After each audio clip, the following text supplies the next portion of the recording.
Hello and welcome to my channel. आप सभी का मेरे चैनल पर स्वागत है। बिज़नेस स्टडी का टॉपिक हम कर रहे हैं और बिज़नेस स्टडी में हम जो हैं अभी जो हैं वो फॉर्मेशन ऑफ कंपनी कर रहे हैं।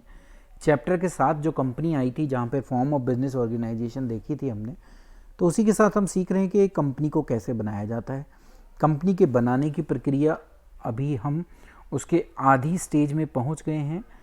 तो लास्ट वीडियो में हमने देखा था कि मेमोरेंडम ऑफ एसोसिएशन, जिसको हमने MOA बोला था, वो क्या है और उसकी क्या इम्पोर्टेंस है कंपनी के लिए, वो हमने उस वीडियो में देखा था। तो आज हम आगे के डॉक्यूमेंट्स देखते हैं कि मेमोरेंडम ऑफ एसोसिएशन के साथ साथ ऐसे कौन कौन से डॉक्यूमेंट हैं जो प्रमोटर को बनाकर एक कंपनी को इनकॉर्पोरेट करवाना पड़ता है। तो चलते हैं आज आगे के डॉक्यूमेंट की तरफ कि आगे कौन कौन से डॉक्यूमेंट उसको बनवाने पड़ते हैं।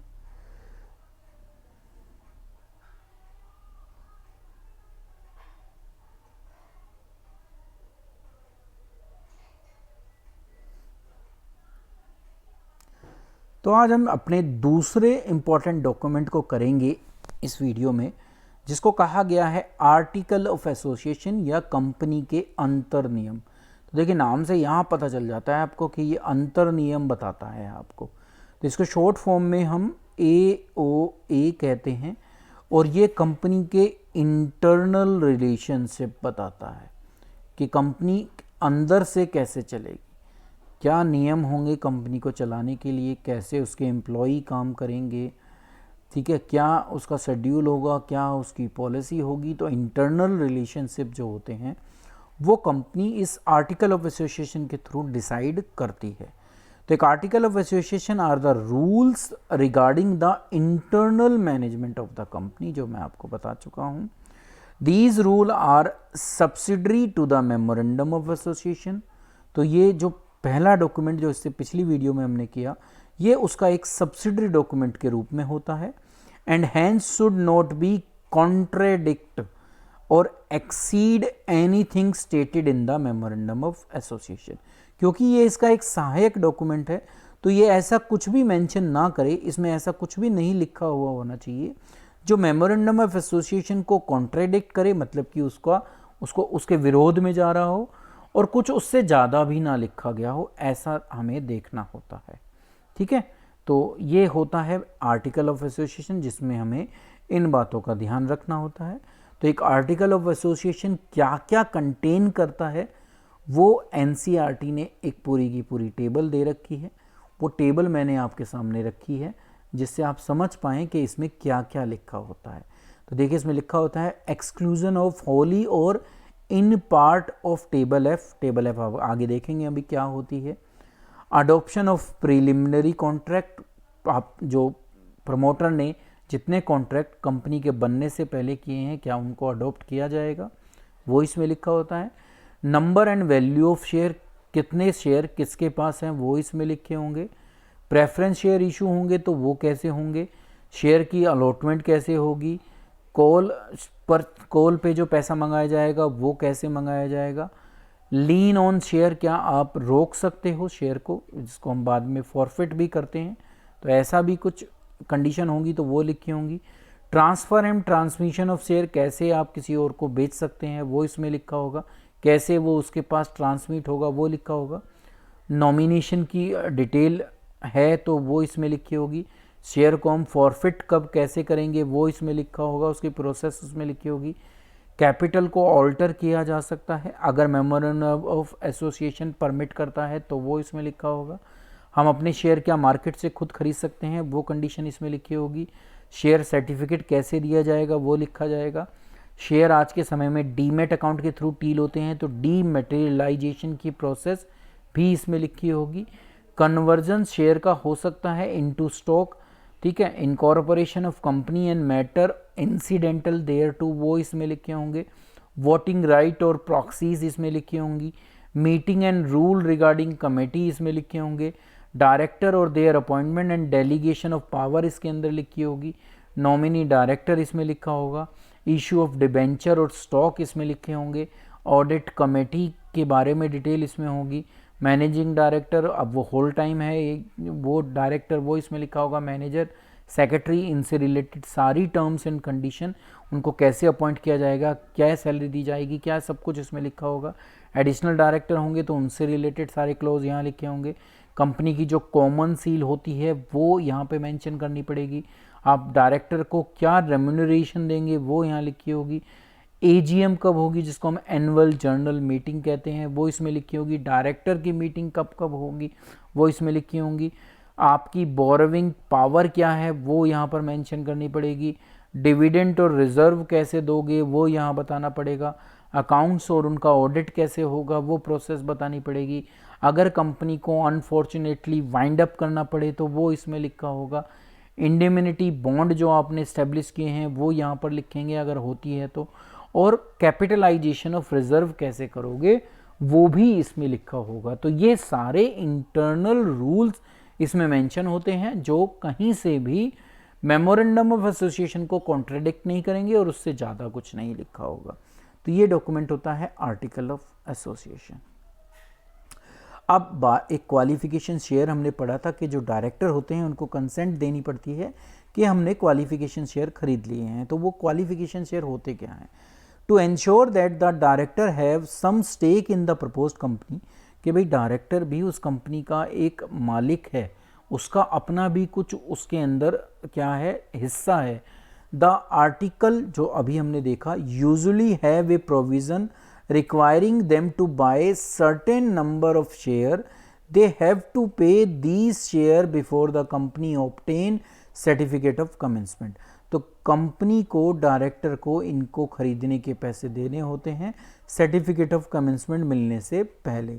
तो इन्हीं को हम कहते हैं क्वालिफिकेशन शेयर, जो एक डायरेक्टर खरीदता है एक कंपनी के अंदर।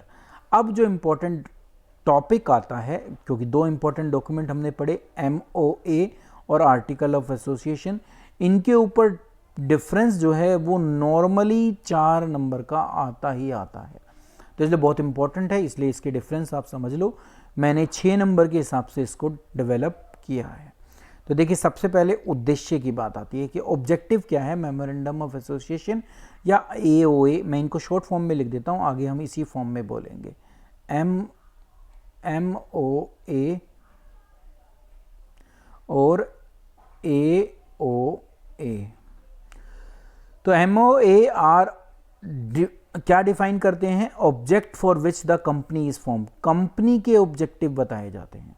जबकि अगर आर्टिकल ऑफ एसोसिएशन की बात करें तो इसमें इंटरनल मैनेजमेंट से रिलेटेड कंपनी के रूल लिखे होते हैं। दे इंडिकेट करते हैं कि जो ऑब्जेक्टिव यहाँ पे सेट किए हैं हम उनको पूरा कैसे करेंगे, ये बताते हैं। दूसरे आती है पोजीशन, ये उसका मेन डॉक्यूमेंट है और ये सब्सिडरी डॉक्यूमेंट है, ठीक है, और मेमोरेंडम ऑफ एसोसिएशन का भी सबऑर्डिनेट है, ठीक है। और ये सबऑर्डिनेट किसका है? कंपनीज एक्ट का।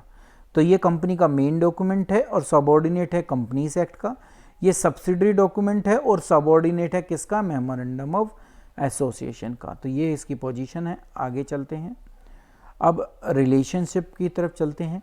तो रिलेशनशिप संबंध है, तो मेमोरेंडम ऑफ एसोसिएशन डिफाइन करता है रिलेशनशिप किसके? कंपनी के बाहरी लोगों से, आउटसाइडर से, ठीक है। जबकि आर्टिकल ऑफ एसोसिएशन कंपनी के मेंबर और कंपनी के रिलेशन को क्या करते हैं? स्पेसिफाई करते हैं, मतलब कि इंटरनल रिलेशनशिप बताते हैं, ठीक है। वैलिडिटी, तो कोई भी ऐसा काम जो मेमोरेंडम ऑफ एसोसिएशन में नहीं लिखा है वो इनवैलिड है और वो कभी भी उसकी पुष्टि नहीं की जा सकती, मतलब उसको सही नहीं ठहराया जा सकता। बेशक जो भी लोग उस कंपनी से जुड़े हैं अगर वो सारे मिलकर सहमत हैं तो भी, मतलब कि अब मेमोरेंडम ऑफ एसोसिएशन से बाहर तो जा ही नहीं सकते कोई काम करने के लिए। हाँ, जो एक्ट आर्टिकल ऑफ एसोसिएशन में मेंशन नहीं है और ऐसा कोई काम हम करना चाहते हैं, मेमोरेंडम ऑफ एसोसिएशन उसकी परमिशन देता है, तो हम उसको रेटिफाइड कर सकते हैं, मतलब कि उसकी पुष्टि कर सकते हैं अगर क्या हो, सब लोग यूनानिमसली तैयार हो। बट वो किसको वॉयलेट ना करे, मेमोरेंडम को। तो ऐसा कोई भी काम जो आर्टिकल में मेंशन नहीं है, ऐसा कोई भी एक्ट, उसको हम परमिट कर सकते हैं। बस एक कंडीशन है कि मेमोरेंडम ऑफ एसोसिएशन को वो वॉयलेट ना कर रहा हो। अब बारी आती है नेसेसिटी। तो ये कंपनी के लिए नेसेसरी डॉक्यूमेंट है, इसके बिना कंपनी को कभी भी फॉर्म नहीं किया जा सकता। ये नेसेसरी नहीं है, इसके अगेंस्ट हम टेबल एफ भी दे सकते हैं कंपनी अगर चाहे तो आर्टिकल ऑफ एसोसिएशन देना कंपलसरी नहीं है। ये कंपलसरी होता है कि किसके लिए कंपलसरी नहीं है, तो आप देखोगे तो पब्लिक लिमिटेड कंपनी के लिए ये नेसेसरी नहीं होता कि वो आर्टिकल ऑफ एसोसिएशन बनाए ही बनाए। वो उसके अगेंस्ट टेबल एफ भी दे सकती है पब्लिक लिमिटेड कंपनी। पर मेमोरेंडम ऑफ एसोसिएशन हर एक को देना पड़ेगा, whether it is a private company और ए पब्लिक कंपनी। तो ये हो गया इन बच्चों इनके बीच में बेसिक डिफरेंस जो आपको इस मेमोरेंडम ऑफ एसोसिएशन और आर्टिकल ऑफ एसोसिएशन को और क्लैरिफाई करेगा। आगे चलते हैं, और कौन से डॉक्यूमेंट हैं जो सबमिट करने होते हैं। उससे पहले ये हम टेबल देख लेते हैं, क्योंकि बार बार आती हैं, तो आपको समझना पड़ेगा कि ये टेबल कैसे हैं। ये भी मैंने एनसीईआरटी से ही बुक से लिए हैं कि ये टेबल के लिए जो कर्टसी है वो एनसीईआरटी है, जिसके थ्रू मैंने आपके सामने इनको प्रेजेंट किया है। तो देखिए, मेमोरेंडम ऑफ एसोसिएशन के लिए टेबल होती हैं ABCDE, और आर्टिकल ऑफ एसोसिएशन के लिए टेबल होती हैं टेबल FGHIJ। तो टेबल ए जो कंटेन करती है वो करती है MOA of the company limited by share. तो जो कंपनी शेयर से लिमिटेड है, ऐसी किसी कंपनी के लिए टेबल ए बनाई जाती है, और टेबल एफ बनती है आर्टिकल ऑफ एसोसिएशन के लिए ऐसी किसी कंपनी में। ठीक है। टेबल बी बनाई जाती है मेमोरेंडम ऑफ एसोसिएशन के लिए जो कंपनी लिमिटेड हो बाय गारंटी और उसकी शेयर कैपिटल ना हो। ठीक है। तो ऐसी कोई भी कंपनी जो लिमिटेड है गारंटी से और उसकी शेयर कैपिटल नहीं है, तो उसको टेबल बी बनानी पड़ती है, या ये वो परफॉर्मे बनाने पड़ते हैं। और ऐसी ही कंपनी को जो लिमिटेड बाय गारंटी है और जिसकी शेयर कैपिटल नहीं है, आर्टिकल ऑफ एसोसिएशन के लिए उसको टेबल जी बनानी पड़ती है, परफॉर्मा। अब टेबल सी की बात करें तो ये ऐसी कंपनी को बनानी पड़ती है जो लिमिटेड बाय गारंटी है। नहीं, ये देखिए यहाँ पर ना एक वर्ड जो है वो गलत हो रहा है, ये नॉट नहीं है, यहाँ पर ये गलत प्रिंटेड है, मिस्टेक है। तो ऐसी कोई कंपनी जो लिमिटेड है गारंटी से और हैविंग शेयर कैपिटल है, वो तो टेबल बी बनाएगी। और ऐसी कोई कंपनी जो लिमिटेड बाय गारंटी है और उसकी शेयर कैपिटल नहीं है, वो टेबल सी बनाएगी। आर्टिकल ऑफ एसोसिएशन की बात करें तो गारंटी और शेयर कैपिटल ना होने पर टेबल एच बनती है। अब बारी आती है टेबल डी की। ये एक अनलिमिटेड कंपनी को बनानी पड़ती है जहाँ पर लाइबिलिटी लिमिटेड नहीं है और जिसकी क्या है शेयर कैपिटल भी। ये दोनों वर्ड ने आगे पीछे चल रहे हैं, पहले नोट वाला नहीं होना चाहिए, पहले हैविंग होना चाहिए, नोट यहाँ होना चाहिए। ठीक है। और जिसकी शेयर कैपिटल है तो वो टेबल डी बनाएगी। टेबल आई बनती है आर्टिकल ऑफ एसोसिएशन के लिए ऐसी ही कंपनी के लिए जो अनलिमिटेड हो और उसकी जिसकी शेयर कैपिटल हो। टेबल ई प्रेजेंट की जाती है एक अनलिमिटेड कंपनी के लिए जिसकी शेयर कैपिटल नहीं है, और टेबल जे बनती है आर्टिकल ऑफ एसोसिएशन के लिए। तो ये टेबल्स आपको समझनी थी, इसलिए मैंने आपके सामने ये रख दिया। ज़्यादा ज़रूरी नहीं है, पर फिर भी आप इनको एक बार ज़रूर पढ़ लीजिएगा, पूछी जा सकती है 1 नंबर में, तो इसलिए आपको ये पता होना चाहिए। ये इसका हिंदी अनुवाद है, तो आप देखोगे तो हिंदी अनुवाद परफेक्ट वे में लिखा हुआ है। ठीक है। तो ज़्यादा दिक्कत यहाँ पर नहीं होंगी आपको।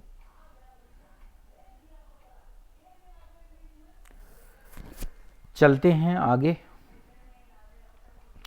अब सी जो बनते हैं, 2 बना चुके हैं हम, ए और बी। ए में हमने बनाया था मेमोरेंडम ऑफ एसोसिएशन और बी में हमने बनाया था आर्टिकल ऑफ एसोसिएशन। अब तीसरा डॉक्यूमेंट जो चाहिए किसी भी कंपनी को इनकॉर्पोरेट करने के लिए, वो होती है कंसेंट ऑफ प्रपोज डायरेक्टर, प्रस्तावित निदेशकों की सहमति।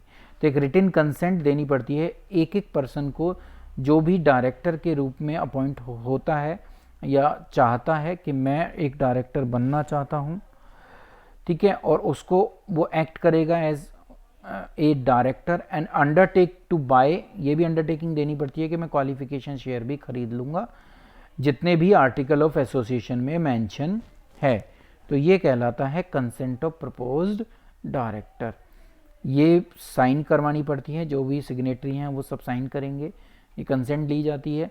नेक्स्ट होता है एग्रीमेंट। अब एग्रीमेंट साइन किए जाते हैं जिनके साथ भी आपने एग्रीमेंट किया है।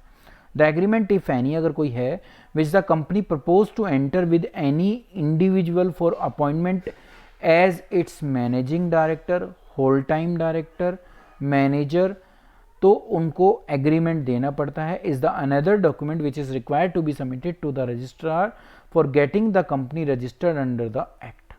तो आपने जो भी अपॉइंट किए हैं, जो आपके प्रोफेशनल है, जो आपको सबसे पहले चाहिए, तो आपको उनसे रिलेटेड एग्रीमेंट भी देना पड़ेगा।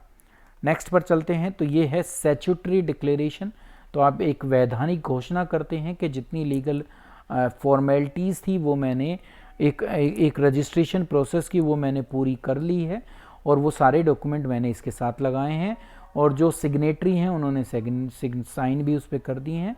तो आपको वो भी रजिस्ट्रार के पास सबमिट करनी पड़ती है to get your company registered under the companies act 2013। जब ये आप सारे डॉक्यूमेंट और ये सारी जो भी ऑफिशियली रिक्वायरमेंट है उनको पूरा कर लेते हो, तो फिर आप एक फ़ी जमा करते हो रजिस्ट्रेशन इनकॉर्पोरेशन कराने के लिए। तो along with the above mention document a necessary fees has to be paid for the registration of the company. The amount of such fees shall be depend upon the authorise share capital. आपकी जितनी आपने memorandum of association के capital clause में authorised share capital रखी है, उसके base पर ये पेमेंट जो होती है फीस की, ये उसके ऊपर बेस्ड होती है, और ये आप पहले जमा कराओगे और उसकी रिसिप्ट भी उस डॉक्यूमेंट में या उस एप्लीकेशन के साथ लगाओगे जहाँ से आप सर्टिफिकेट ऑफ इनकॉर्पोरेशन लेना चाहते हो। तो इसको भी आपको उसके साथ लगाना पड़ता है। अब ये आज का हमारा टॉपिक था जहाँ पर हमारी प्रमोशन ख़त्म होती है। आपने पढ़ा था कि फॉर्मेशन ऑफ कंपनी में 3 पार्ट हैं, तो उसमें से जो पहला पार्ट था प्रमोशन, वो यहाँ ख़त्म होता है प्रमोटर के इन सारे कार्यों के साथ। अब आगे 2 बचते हैं, एक इनकॉर्पोरेशन वाला बचता है और उसके बाद सब्सक्रिप्शन ऑफ कैपिटल बचता है। तो वो नेक्स्ट वीडियो में देखेंगे। अभी के लिए बाय बाय।